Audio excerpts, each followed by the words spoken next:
તકલીફ હોય મટે નહીં, ભાઈ બહેનની તકલીફ જો મટે નહીં તો આ કથાનો બાપુ કોઈ મતલબ નથી. એક લખવું હોય તો લખી લેજો.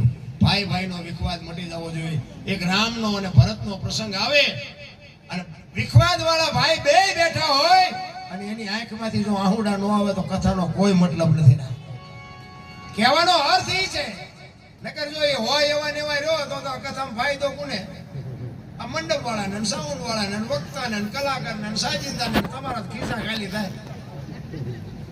પરિવર્તન આવવું જોઈએ. મારા રામ કથાનો મતલબ એ છે. પણ મને તો એમ થાય કે ધર્મ ફાટી નીકળ્યું આખી દુનિયામાં. કથા ભજન ને માંડવા પ્રતિષ્ઠાન મંદિર ને ગામ ધુમાડા. મને એમ થાય કે આટલું બધું પુણ્ય દાન થાય તો બગાડ છે ને ઉભો રહેતો. હે બગાડ બગાડ બગાડ આ મટે ને કઈ નહીં, પણ આ સહી અહીંયા ઉભો રહેવો જોઈએ. વિચારવા જેવો. હે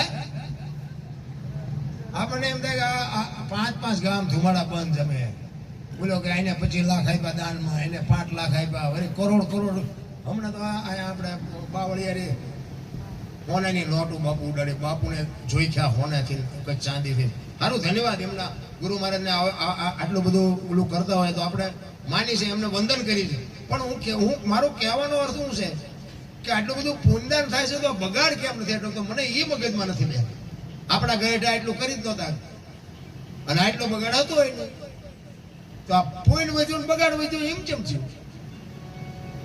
આપણા બાપા પાસે ખાવા પૂરું ધાન નહોતું, રહેવા સારું ઘર નહોતું, તોય કોઈ ન કીધું કે મારા મા બાપ મને નડે છે, મારા આશ્રમમાં મૂકવા જવું છે. અને ભણીને આવ્યા ને પછી કે અમે અહીંયા તમને દઈ દઈશું છૂટા, અહીંયા વ્યાજ. હું તો એમ કહું છું, છોકરાને એમ કહેવાય કે તમે આમ એમ નથી ફાવતા ને કે તમે વ્યાજ જવા આશ્રમ, આ મકાન તો એને બનાવ્યું. કોઈ બોલી જ નથી. અને આમાં પાછું હોય કેવું ખબર છે? પેલા માતાજી આવે ને પછી ડખા ઉભા થાય. છોકરો કુંવારો હોય ત્યાં સુધી વાંધો નથી આવતો. અને પાછું એમાં એવું છે, બેનોનો વાંક છે નકરું એવું નથી હો. આ કપાતરના લખણ જ પછી નક્કી થાય અને એને